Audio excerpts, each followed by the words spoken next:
What's up, everyone? Welcome to episode 4 of the Chasing Better series. In this episode, we went to BPM, which is Taylor's gym, to do a full HYROX simulation. So this will be our first time taking all of our training, putting it all together against the clock, and seeing how all the movements and runs and everything feels during a timed event to see how it goes. So let's get into it, and we'll kind of talk you through how it felt. And yeah, let's see.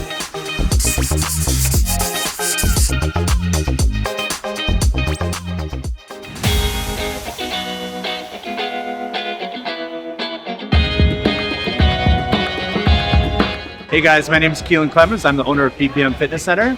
BPM has been around since 2016, and I initially built this facility to create a space that allows people to curate connection. So our motto back in the day was get active, meet new people, and have fun. Today it's transformed to more of lift heavy pet dogs, but within that comes that community, that vibe around meeting new people, forming a family, and just creating great connections within workouts and within social events. So at BPM, we're not only happy to provide group fitness classes, but one-on-one personal training. And with our new facility here at BPM 2, we're able to offer a lot more curated events. Today, we're looking at a HYROX event, and it's just a great space for you to connect with fitness as a bit of a side effect from that connection. So we are happy to provide 2 spaces now that can help people in creating that connection, and we're hoping that you can come check things out and experience BPM for yourself and make yourself a new family here. Well, let's talk about okay. Yeah, we're gonna talk about like each station. So Taylor and I were in the same heat, and so we got there and did a little. Actually, I didn't warm up at all. I don't know if you warmed up, but I warmed up. But yeah, we got going, and the run route was actually like 500 meters uphill and then turn around and then 500 meters downhill. It's honestly not too bad. They had nice little like symbols on the road that was like, keep going, halfway there. Yeah. I don't know if you noticed that. Halfway, I read them like a million times. Only the first time. I was blurry-eyed every other rep up that hill, but Did you see the sign that said don't puke on the ground? missed that one. Yeah, we ran the first one, went out a bit hot. Like, I think I went like a 3:45 kilometer or something, because, you know, you're fresh, you're feeling good. And then did the ski, and that was okay. Like, it's tiring, but then we finished the ski and we were pretty much right side by side, and then went for another run. And then it's into what, sled push? Yeah. I just saw your taillights after like the first station. So when we left, I was like saying in my head, do not chase Rob, because he can run much faster than me. And I didn't chase him, but I wasn't that far behind him. And so the fact that he did a 340 just means that I PR'd my first run. So, and then when we got to the sled pull, the ski erg, I think I started to get ground on you, and then you took off for your next run, and I don't think I saw you for the rest of the day, so. I actually had to run. I ran in a heat after these guys, but I ran with a bunch of doubles. So the run was fine. The uphill sucks, but it's better training to run uphill anyways. The ski, it was my first time doing a full 1,000-meter ski by myself. And because I was in the doubles team, so I only had to do half, but then I had to do a full 1,000. So that was kind of interesting. I feel like though I found a good pace on the skier. I was able to get through the 1,000, bring my heart rate down. It was a bit defeating though, being with the doubles teams and them just like going off on their next run, and I was still like skiing for another 2 minutes. Finished the second run, come into the sled push. This is the one thing I hadn't trained for. I don't even know if I pushed. I don't think it mattered. I don't even know if I had pushed a sled up into this point more than like a few feet, because yeah, very few gyms have a sled, and who just, you know, walks around trying to push a sled. I don't even know how much weight was on it, but sled push kicked the living shit out of me. I swear my heart rate was like over 200 beats per minute. And I was just immediately had that mindset of like, oh my God, I'm not gonna be able to finish this event at all. I fully agree. Like my following run was a full minute per kilometer slower, and my heart rate just wouldn't come down. It was the hardest thing I had ever done, it felt like, for how short it took. For me, I feel like the sled push was like unexpected. I thought that was gonna be a station, as someone who can like move load, I thought that was gonna be a station where I could be like, okay, I'm gonna start feeling like in my zone, I'm gonna get into a pace. Yeah, I don't know what it was. It was like the strength component of it. Like you'd think that like the stacking of endurance things would really put you over the edge, but it was this just all maximal effort. I don't know, Taylor, what do you think? Horrible. You're built to push a sled. I've been training my whole life for the sled push. I think the one thing with the sled push is that you see videos where people push it across the entire like 40 meters, and it looks really cool because it's like, whoa, they pushed a sled 40 meters.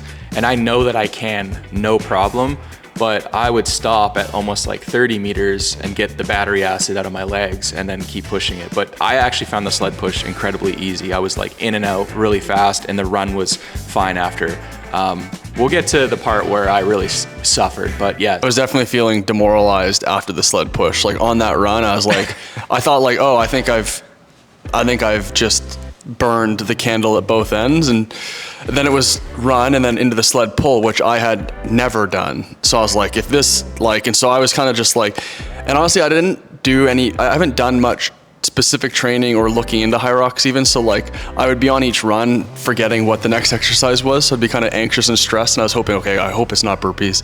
I hope it's not this one. I'm just like hoping it's some of the easier ones like row or something, or farmer's carry. But then it was sled pull, and you know, just like now having learned the lesson of how hard sled push was, sled pull on that whole run, I was like, I'm dreading it. I'm exhausted.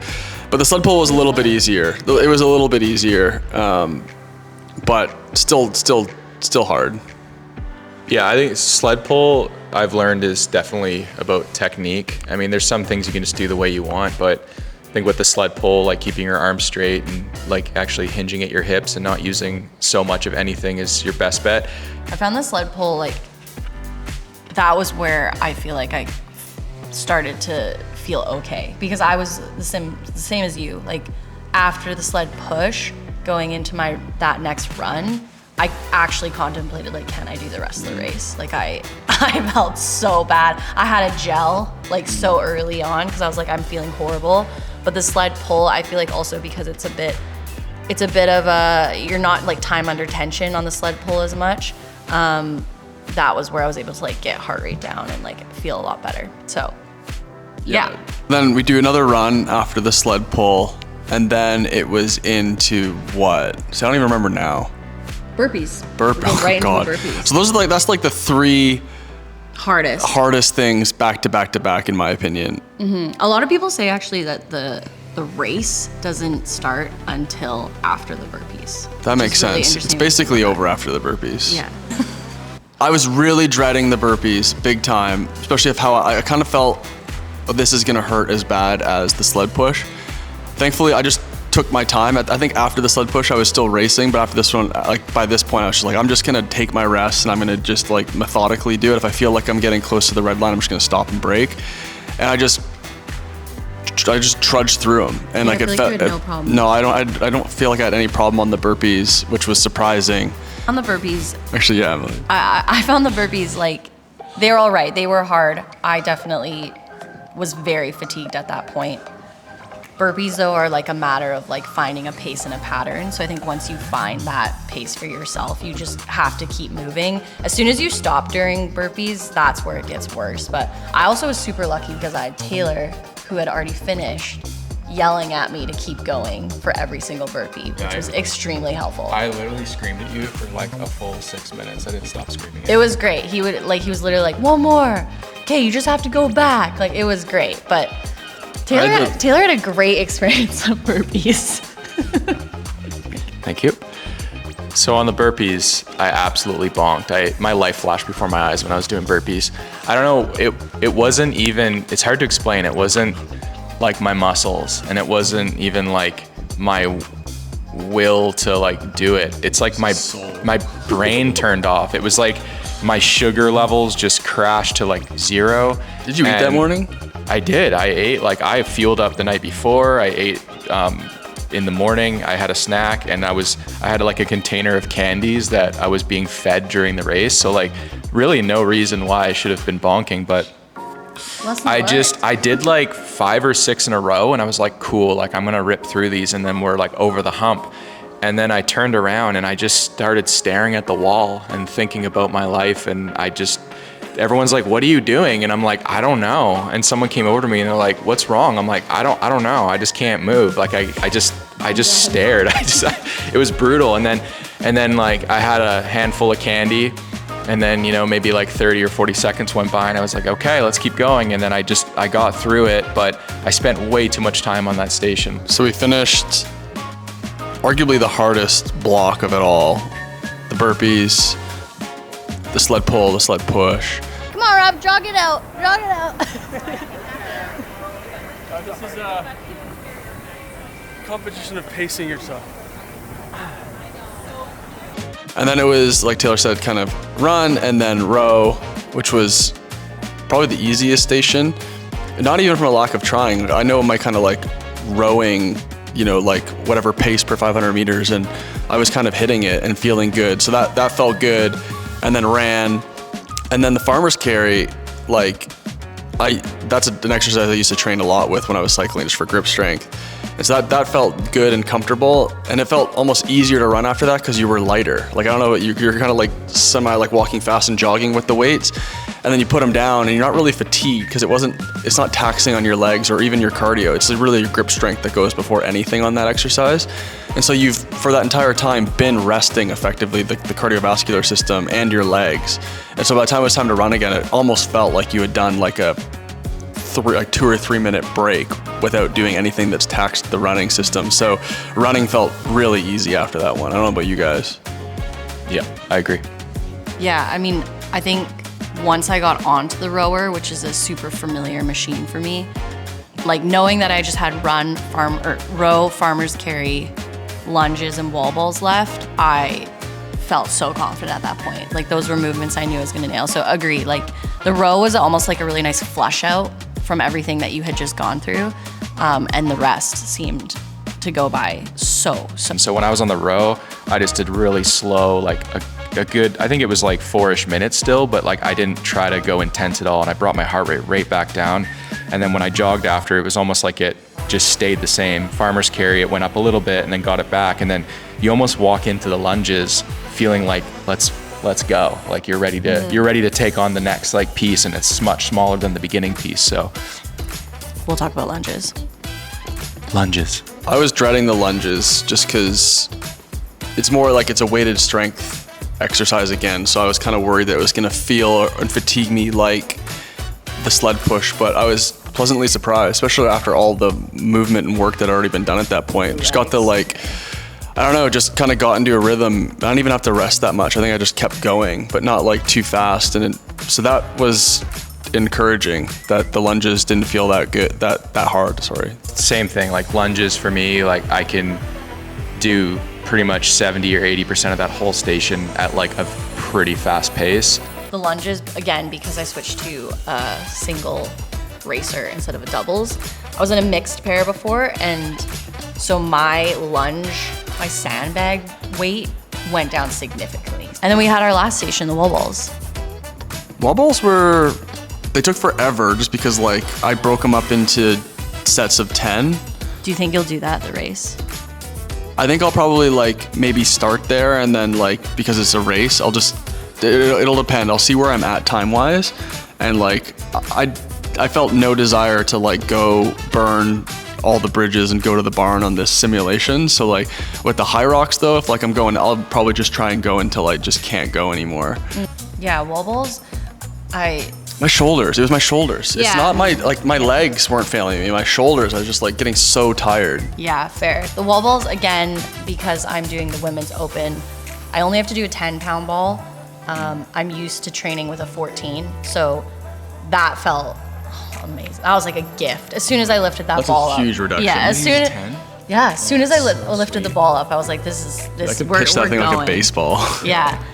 For me, wall balls, like I didn't even worry about it at all, just because, you know, I have a pretty strong squat, so I was happy with that. But also you have this light at the end of the tunnel where you're like, all I have to do is this. So that's the motivation you need. So you're super tired, but the one thing you have going for you is that you're so close to being done. Oh, and one thing we didn't talk about is I puked 3 times. I wasn't gonna say it. After the burpees, I think.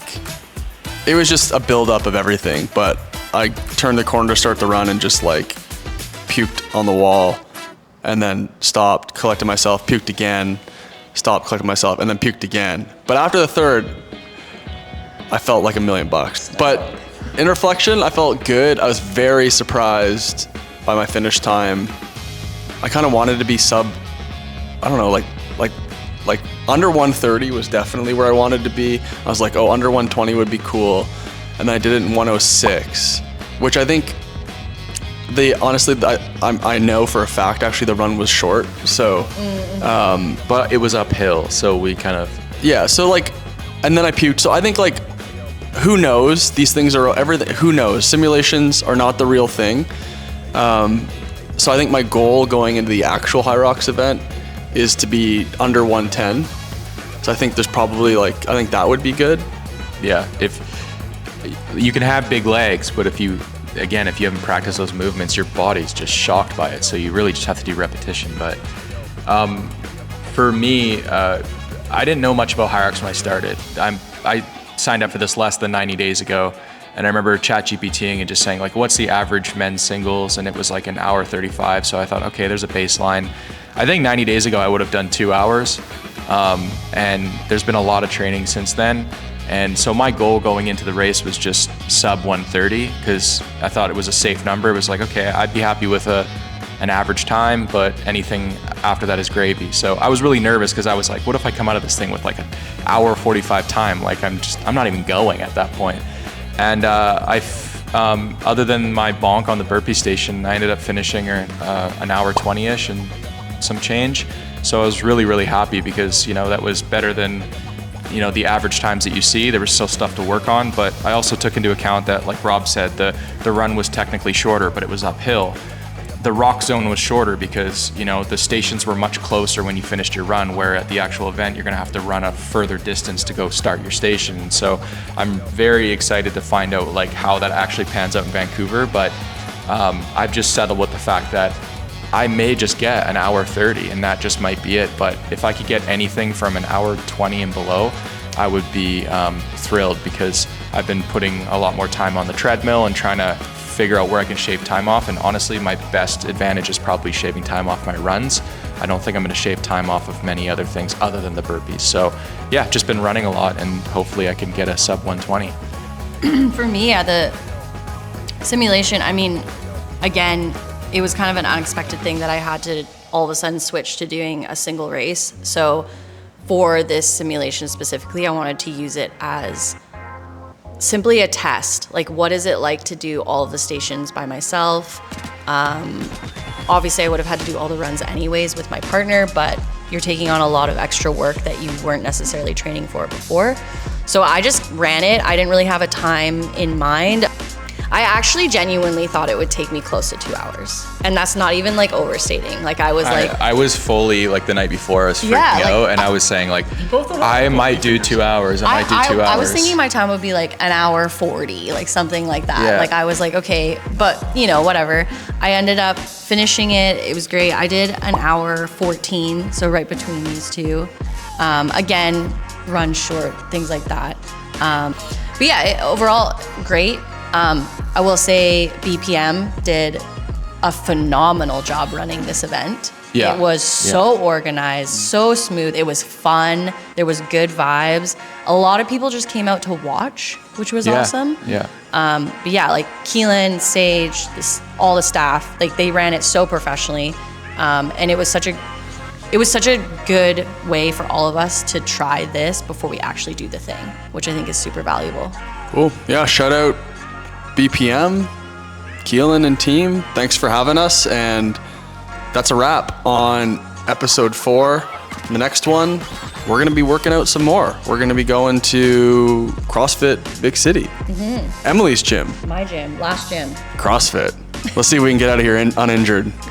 Can I wear my Rogue shirt? CrossFit! Peace. See ya.